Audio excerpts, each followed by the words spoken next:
Hello students, my name is Priyanka. हम पढ़ रहे थे ज्योग्राफी और ज्योग्राफी में आज हमारा नेक्स्ट चैप्टर है रॉक्स। आपने अगर प्रीवियस क्लासेस नहीं देखी हैं तो प्लीज देख लीजिएगा।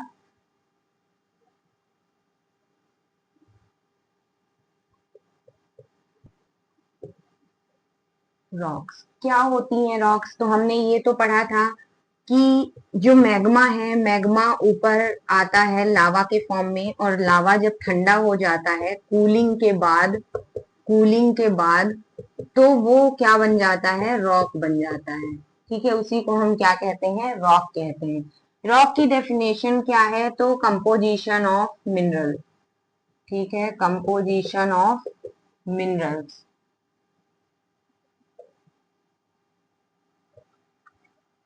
Composition of minerals.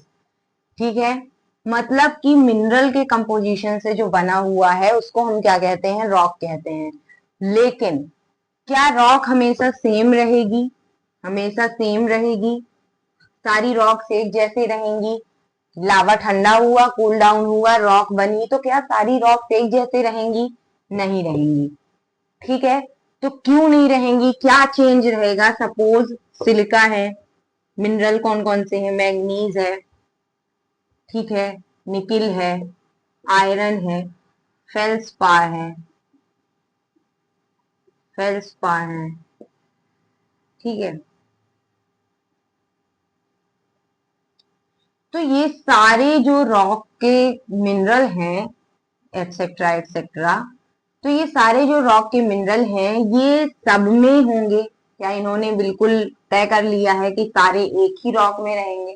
नहीं रहेंगे। किसी में ये रहेगा, किसी में ये रहेगा, किसी में ये रहेगा। तो कुछ इस तरीके से रॉक का एक पैटर्न बनेगा। तो इससे क्या होगा? रॉक का जब कंपोजिशन चेंज होगा तो उसके कलर में चेंज आएगा, उसके टेक्सचर में चेंज आएगा। तो जब ये चेंज आएंगे तो रॉक डिफरेंट डिफरेंट टाइप की रॉक होगी। तो सिलिका, मैग्नीज, निकिल, आयरन, तो एक फेल्सिक और एक मैफिक। क्या है ये फेल्सिक और मैफिक? फेल्सिक का मतलब है, इसके वर्ड से याद रखना, फेल्सपार। फेल्सपार एक रेडिश कलर में एक रॉक होती है। ठीक है, सॉरी, मिनरल होता है। तो ये फेल्सपार मिनरल जिसमें भी होता है तो रॉक का कलर रेडिश टाइप में हो जाता है, रेड कलर का। ठीक है, तो फेल्सपार प्लस सिलिका, तो ये क्या हो गया? फेल्सिक टाइप ऑफ रॉक हो गया। मैफिक टाइप ऑफ रॉक, ये थोड़ी क्या होगा? लाइट कलर का होगा। ये क्या होगा? थोड़ी लाइट कलर का होगा, क्योंकि सिलिका हमने पढ़ा था लास्ट क्लास में कि सिलिका जो है, सिलिका अगर प्रेजेंट है तो कलर कैसा होगा? व्हाइटिश कलर होगा, यानी कि लाइट कलर होगा। और फेल्सपार में रेडिश होगा। तो थोड़ा सा इनका कॉम्बिनेशन जब बनेगा तो उस टाइप की रॉक को क्या कहेंगे? हम फेल्सिक रॉक कहेंगे। Mafic rock, manganese and iron. ठीक है, तो जहां पे ये प्रेजेंट रहेंगे उस रॉक का क्या रहेगा? डार्क कलर रहेगा। उस रॉक का कलर, एक सेकेंड, उस रॉक का कलर क्या रहेगा? उस रॉक का कलर रहेगा डार्क। ठीक है, तो हमने अभी तक क्या देखा कि जो रॉक्स है वो लावा के ठंडे होने के बाद जो फॉर्मेशन होता है उसको हम रॉक कहते हैं। ये कंपोजिशन ऑफ मिनरल्स है, मिनरल्स की के कंपोजिशन से बना होता है। रॉक क्या हमेशा सेम होती है? नहीं होती है। किसी में कोई मिनरल होते हैं, किसी में कोई मिनरल होते हैं। दो तरह से हमने डिवाइड किया, फेल्सिक और मैफिक। फेल्सिक मतलब जो लाइटेस्ट कलर में होंगे, फेल्सपार और सिलिका। मैफिक मतलब मैग्नीज एंड आयरन, ये डार्क कलर में होंगे। ठीक है, तो इतना समझ में आ गया। इसके आगे बढ़ते हैं। रॉक्स जो है वो सेम क्यों नहीं होते? सेम क्यों नहीं होते? तो सबसे पहला है इनका कंपोजिशन।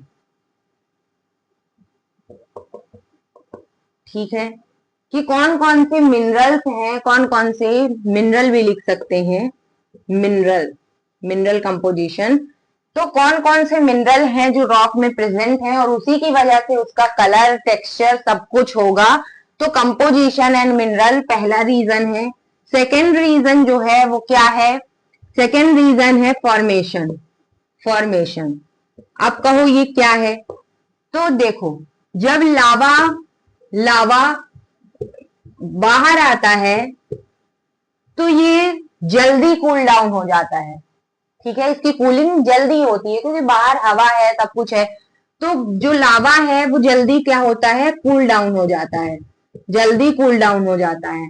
लेकिन कभी कभी ये लावा अंदर ही इरप्ट हो जाता है और अंदर ही इरप्ट होने के कारण क्या होता है? ये लेट कूलिंग होती है। ठीक है, अंदर जब मैग्मा अंदर ही रह जाता है तो उसकी क्या होती है? लेट कूलिंग होती है, मतलब अर्थ के बाहर पहुंचने से पहले ही इरप्ट हो जाता है और उसकी वजह से क्या होता है? वहां पे फैल जाता है और उसकी वजह से क्या होता है? ये लेट कूलिंग होती है इसकी। तो जो जो लावा बाहर आता है वो जल्दी कूल डाउन होता है और जो अंदर ही रह जाता है वो लेट कूल होता है। तो इसकी वजह से क्या चेंज होता है? जो जल्दी कूल डाउन हो जाता है वो क्या होता है? लेस क्रिस्टलाइन होता है, लेस क्रिस्टलाइन। ठीक है, आप लोग प्लीज एक बार इन सब चीजों को जो हम बता रहे हैं, जैसे फेल्सपार हो गया, सिलिका हो गया, तो इन सब सारी रॉक्स को आप एक बार सर्च कर लेंगे तो इससे आपको क्या होगा? माइंड में क्लियर इमेज आ जाएगी कि अच्छा ऐसा है। क्रिस्टलाइन आप सर्च कर लोगे, लेस क्रिस्टलाइन, ये ज्यादा क्रिस्टलाइन होते हैं। ठीक है, ये ज्यादा क्रिस्टलाइन होते हैं। ठीक है, ये लेस क्रिस्टल होते हैं, ये ज्यादा क्रिस्टलाइन होते हैं। ठीक है, तो जिनकी लेट कूलिंग होती है वो ज्यादा क्रिस्टलाइन होते हैं, जो जल्दी कूल हो जाते हैं वो लेस क्रिस्टलाइन होते हैं। तो फॉर्मेशन पे भी डिपेंड करता है कि जो रॉक है, यहाँ पे आप लिख सकते हो less crystalline and highly crystalline. Number third क्या है?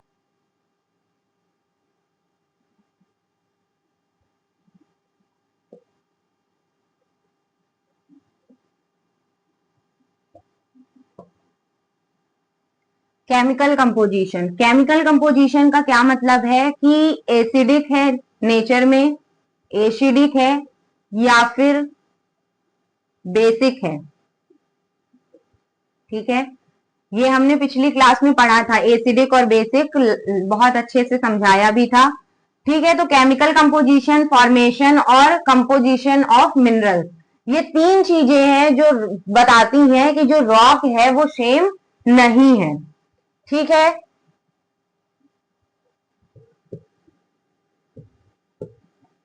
Types of rocks. रॉक्स के टाइप देखते हैं। सबसे पहला है इग्नियस रॉक।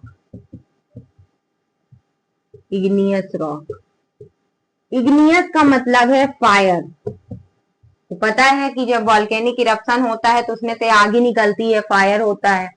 तो इग्नियस रॉक का मतलब ही है फायर। ठीक है, इग्नियस रॉक दो टाइप की होती है। On the basis of chemical composition, on the basis of chemical composition, on the basis of formation। ठीक है, on the basis of chemical composition, on the basis of formation। on the basis of chemical composition मतलब कि rock acidic है या फिर basic है। Rock जो है वो एसिडिक है या बेसिक है। एसिडिक का मतलब सिलिका बहुत ज्यादा है और बेसिक का मतलब सिलिका नाम मात्र का है। ठीक है,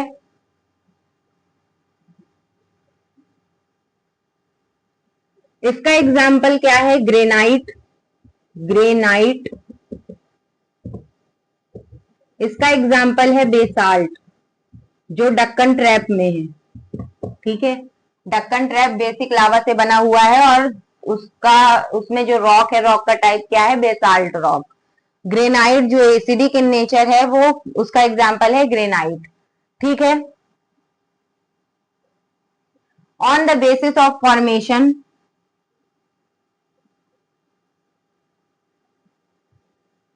ठीक है, ऑन द बेसिस, अगर एसिडिक और बेसिक के बीच का हो, मतलब ना तो एसिडिक हो ना तो बेसिक हो, उसका एग्जाम्पल है diorite, diorite and andesite, andesite.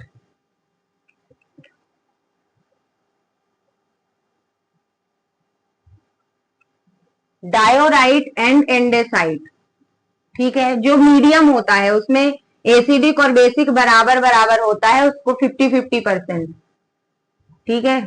तो उसको हम क्या, उसके एग्जाम्पल कौन कौन है, डायोराइट और एंडेसाइट ऐसे हैं जिसमें 50-50% एसिडिक और बेसिक दोनों प्रॉपर्टीज होती हैं, ठीक है, on the basis of formation. तो ये कुछ इस तरीके से होता है। कुछ जो लावा होता है वो अंदर डीपर डेप्थ में ठंडा हो जाता है, कुछ जो होता है वो शैलो डेप्थ में, मतलब कम गहराई में ठंडा होता है, कुछ है जो बाहर आ जाता है, ठीक है, कुछ है जो बाहर आ जाता है। ये क्या है, ये शैलो डेप्थ है, शैलो। ये क्या है, डीपर डेप्थ है, डेप्थ है। शैलो डेप्थ में कौन है, हमने पढ़ा था जब land forms, volcanic land forms पढ़ा था, उसमें पढ़ा था सिल्डाइक, लैकोलिथ, फैकोलिथ, लोपोलिथ। तो ये सारे किसमें है, इसमें आते हैं शैलो डेप्थ वाले में, ठीक है। डीपर डेप्थ की रॉक कौन है, ग्रेनाइट है, और ऊपर जो रॉक है वो कौन है, बेसाल्ट रॉक है, ठीक है। अंदर क्या है, ग्रेनाइट रॉक है। तो समझ में आ गया, इग्नियस रॉक जो होती है वो दो तरह की होती है, on the basis of chemical composition, on the basis of formation. इसको हम कहते हैं एक्सट्रूसिव, ठीक है। On the basis of formation दो तरह की होती है, एक एक्सट्रूसिव, एक्सट्रूसिव, और दूसरी होती है इंट्रूसिव, ठीक है। जो अंदर पाई जाती है उसको हम कहते हैं इंट्रूसिव, जो बाहर पाई जाती है उसको हम कहते हैं एक्सट्रूसिव। तो इग्नियस रॉक दो तरह की होती है, on the basis of chemical composition, acidic या बेसिक या 50-50 है, तो diorite, andesite. On the basis of formation shallow depth में है सिल्डाइक, ये सब हो गया, यहाँ पे लिख देते हैं सिल्डाइक वगैरह जो हमने पढ़ा था, सिल्डाइक। उसके बाद डीपर डेप्थ में ग्रेनाइट, डीपर डेप्थ में ग्रेनाइट, और ऊपर बेसाल्ट, ठीक है। तो इंट्रूसिव एंड एक्सट्रूसिव दो तरह की रॉक होती है, एसिडिक बेसिक दो तरह की रॉक होती है। तो ये कुछ इस तरीके से क्या है, इग्नियस रॉक है। दूसरा हम पढ़ते हैं sedimentary rock, sedimentary rock, sedimentary rock क्या है, सेडिमेंट्री रॉक इसके नाम से ही पता चलता है, सेडिमेंट, ठीक है, इसके नाम से ही पता चलता है सेडिमेंट। सपोज ये कोई रॉक है, ये कोई क्या है, रॉक है। अब इसमें सनलाइट पड़ रही है, सनलाइट पड़ने से क्या होता है, कंप्रेशन और एक्सपेंशन होता है, ठीक है। जब सनलाइट पड़ रही है तो इस पे क्या होता है, कंप्रेशन और एक्सपेंशन होता है, मतलब खिंचाव होता है, तो ये सिकुड़ता है और फैलता है, सिकुड़ता है और फैलता है, सिकुड़ता है और फैलता है। तो कंप्रेशन और एक्सपेंशन हो रहा है, सनलाइट पड़ रही है, ठीक है, विंड भी आ रही है, बारिश भी हो रही है। तो ये सारे क्या कहलाते हैं, एक्सट्रूसिव रीजन कहलाते हैं। क्या कहलाते हैं, एक्सट्रूसिव रीजन कहलाते हैं। और इनकी वजह से रॉक में क्या होता है, अपर्दन होता है, अपक्षय होता है, ठीक है। रॉक का क्या क्या होता है, सबसे पहले वेदरिंग होती है, वेदरिंग। क्या है ये वेदरिंग, वेदरिंग का मतलब है कि सनलाइट पड़ रही है, विंड अपना दबाव बना रही है, रेन फॉल हो रहा है, पानी के संपर्क में भी आ, तो अब रॉक क्या करेगी, अब रॉक टूटना स्टार्ट कर देगी। क्या करेगी, टूटना स्टार्ट कर देगी। सनलाइट की वजह से क्या होगा, कंप्रेशन एक्सपेंशन होगा, सिकुड़ेगी फैलेगी, सिकुड़ेगी फैलेगी। कंप्रेशन एक्सपेंशन की वजह से टूटना स्टार्ट होगा, विंड भी अपना प्रेशर लगाएगी, रेनफॉल होगा तो पानी के साथ भी पानी की वजह से रॉक टूटना स्टार्ट हो जाएगी। तो रॉक का टूटना क्या कहलाता है? वेदरिंग कहलाता है। रॉक का टूटना क्या कहलाता है? वेदरिंग कहलाता है। इसके बाद नेक्स्ट टर्म है इरोजन।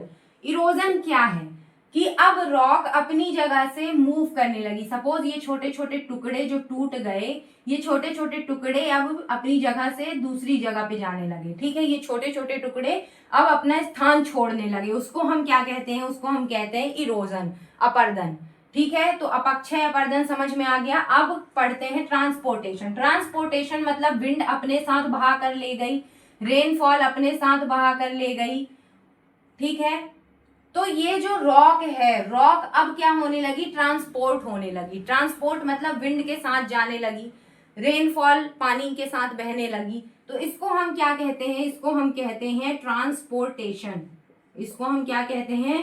ट्रांसपोर्टेशन। अब बहेगी तो कहीं एक जगह जाकर इकट्ठी भी होगी, कहीं एक जगह जाकर इकट्ठी भी होगी। तो जहां पे ये इकट्ठा होगा उसको क्या कहते हैं? उस प्रोसेस को कहते हैं डिपोजिशन। मतलब पहले रॉक टूटना स्टार्ट हुई, उसके बाद रॉक ने अपना स्थान छोड़ना शुरू कर दिया। उसके बाद विंड और पानी के साथ रॉक चलने लगी। उसके बाद डिपोजिशन हुआ, रॉक एक जगह इकट्ठी हो गई। तो मतलब वेदरिंग, इरोजन, ट्रांसपोर्टेशन और डिपोजिशन के बाद ये प्रोसेस एक दिन की नहीं है। इसके बाद दोबारा से रॉक आएगी और यहाँ पे फिर तीसरी बार रॉक आएगी और इस तरीके से ये डिपॉजिट होती चली जाएगी, डिपॉजिट होती चली जाएगी। तो क्या हम कह सकते हैं कि जो सेडिमेंट्री रॉक है, एक के ऊपर एक के ऊपर एक के ऊपर डिपॉजिट होती है, तो क्या हम कह सकते हैं कि सेडिमेंट्री रॉक में लेयर्स होती हैं? क्या हम कह सकते हैं कि सेडिमेंट्री रॉक में लेयर्स होती हैं? बिल्कुल होती हैं। सेडिमेंट्री रॉक में दूसरा पॉइंट, फॉसिल्स होते हैं। क्यों होते हैं? इग्नियस रॉक में फॉसिल्स क्यों नहीं होते? क्योंकि इतना गर्म रहती है वो कि भस्म हो जाएंगे अपने आप। तो इग्नियस रॉक में फॉसिल्स नहीं होते हैं, लेकिन इसमें फॉसिल्स होते हैं। इसमें फॉसिल्स क्यों होते हैं? इसमें फॉसिल्स इसलिए होते हैं क्योंकि ये जीव जंतुओं के जो अवशेष हैं, ये विंड के साथ, रेनफॉल के साथ आकर यहाँ पे जमा हो सकते हैं। ठीक है, तो इसमें लेयर्स होती हैं और इसमें क्या होते हैं? फॉसिल्स होते हैं। इस पूरी प्रोसेस को क्या कहते हैं? डेन्यूडेशन। इस पूरी प्रोसेस को क्या कहते हैं? डेन्यूडेशन। ठीक है, तो सेडिमेंट्री रॉक कैसे बनती है? डेन्यूडेशन की प्रोसेस से बनती है। सेडिमेंट्स इकट्ठे होते हैं, एक टाइम ऐसा आएगा कि ये जो सेडिमेंट इकट्ठे हो गए हैं ये क्या होते जाएंगे? कठोर होते जाएंगे, तभी सेडिमेंट्री रॉक बनेगी। ठीक है, वेदरिंग हुआ, इरोजन हुआ, ट्रांसपोर्टेशन हुआ, डिपोजिशन हुआ, मतलब कि डेन्यूडेशन के बाद ये जो रॉक है ये क्या होती जाएगी? कठोर होती जाएगी। इसको क्या कहते हैं? इसको कहते हैं लिथिफिकेशन। इसको क्या कहते हैं? लिथिफिकेशन, मतलब कि कठोर होना। ठीक है,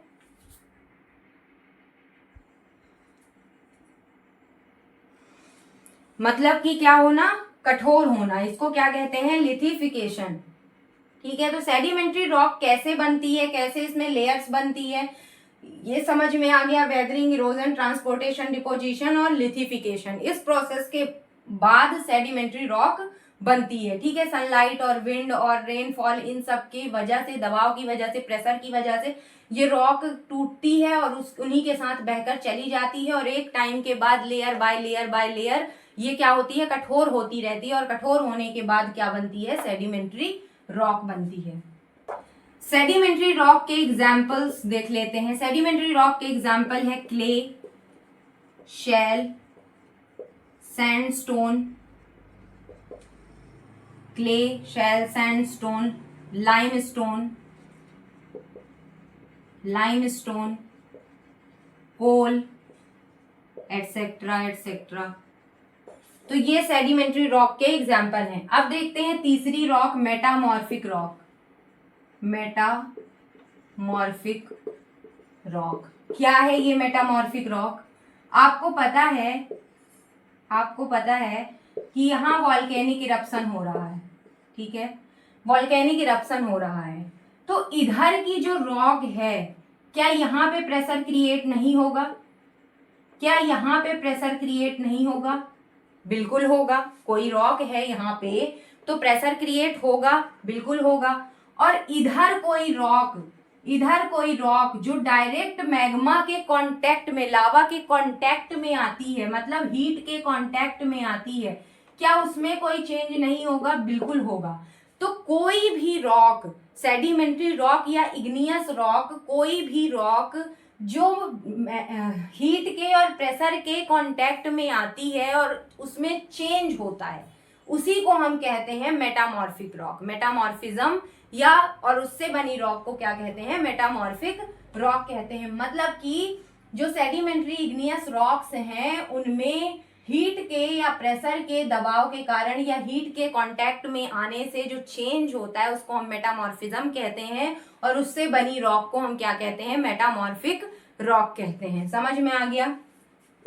मतलब कि कोई भी इग्नियस रॉक है या सेडिमेंट्री रॉक है, वो हीट के या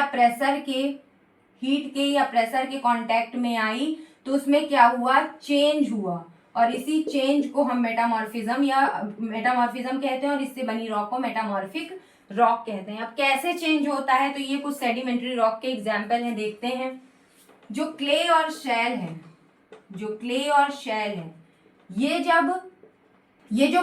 शेल है, ये जब हीट के संपर्क में आती है तो क्या बनता है? स्लेट बनता है। क्या बनता है? स्लेट बनता है। और ये स्लेट, ऐसा नहीं है प्रोसेस यहीं पे रुक जाएगी, ये स्लेट जब हीट के संपर्क में आती है तो क्या बनता है? फिलाइट। ठीक है, क्या बनता है? फिलाइट बनता है। तो क्ले और शेल जब हीट के संपर्क में आते हैं तो स्लेट बनता है, और स्लेट जब हीट के संपर्क में आती है तो फिलाइट बनता है। सैंडस्टोन, लाइमस्टोन जब हीट के संपर्क में आता है तो मार्बल बनता है। कोल जब हीट के संपर्क में आता है तो ग्रेफाइट और एंथ्रेसाइट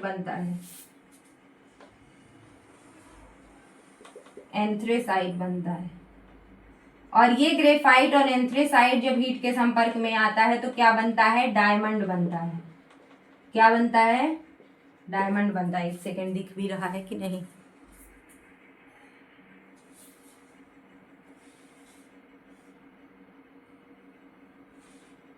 ठीक है, डायमंड बनता है। यहां लिख देते हैं, नीचे दिखेगा नहीं। सैंडस्टोन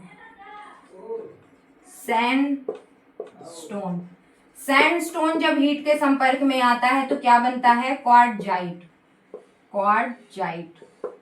ठीक है, कुछ इस तरीके से चेंज होता है कि क्ले और शेल जब हीट के संपर्क में आते हैं तो क्या बनता है? क्वार्टजाइट बनता है। क्ले और शेल जब हीट के संपर्क में आते हैं तो स्लेट बनता है। स्लेट जब हीट के संपर्क में आता है तो फिलाइट बनता है। लाइमस्टोन जब हीट के संपर्क में आता है तो मार्बल बनता है। कोल जब हीट के संपर्क में आता है तो ग्रेफाइट, एंथ्रेसाइट बनता है, और एंथ्रेसाइट ग्रेफाइट हीट के संपर्क में आते हैं तो डायमंड बनता है।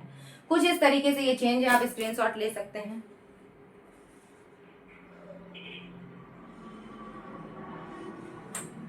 ठीक है,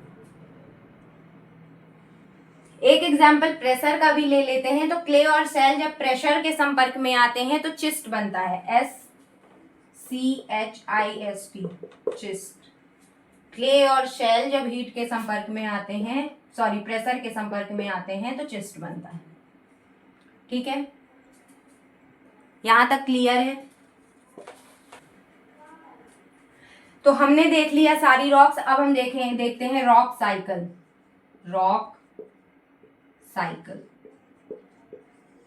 स्टार्ट होता है मैग्मा से बनती है इग्नियस रॉक। इग्नियस रॉक का डेन्यूडेशन होता है, वेदरिंग, इरोजन, अपर्दन, weathering, erosion, transportation, deposition. Denudation से सेडिमेंट बनते हैं। ये सेडिमेंट जब कठोर होते हैं यानी लिथिफिकेशन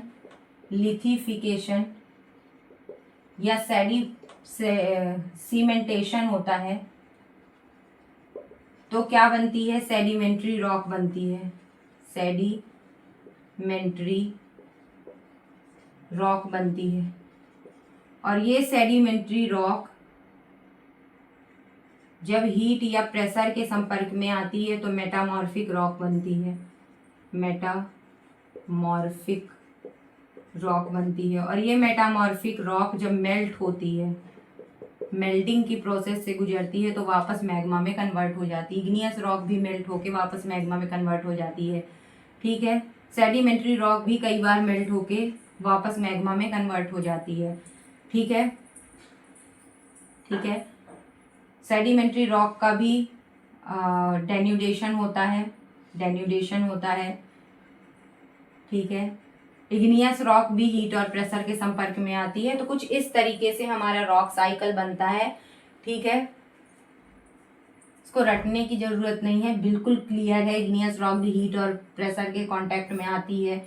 सेडिमेंट्री रॉक का भी डेन्यूडेशन हो सकता है। सेडिमेंट्री रॉक हीट और प्रेशर के संपर्क में आती है और ये दोनों मेल्ट होकर के क्या बन जाती है, मैग्मा बन जाती है, तीनों, ठीक है। तो कुछ इस तरीके से था हमारा रॉक साइकिल। मैग्मा से इग्नियस रॉक का डेन्यूडेशन हुआ, सेडिमेंट बना, सेडिमेंट से लिथिफिकेशन और सीमेंटेशन हुआ, सेडिमेंट्री रॉक बनी, सेडिमेंट्री रॉक से हीट और प्रेशर के कांटेक्ट में आए तो मेटामॉर्फिक रॉक बनी, इग्नियस रॉक हीट और प्रेशर के संपर्क में आई तो मेटामॉर्फिक रॉक बनी। उसके बाद तीनों मेल्ट हुई और मेल्ट होने के बाद वापस मैग्मा बन गई।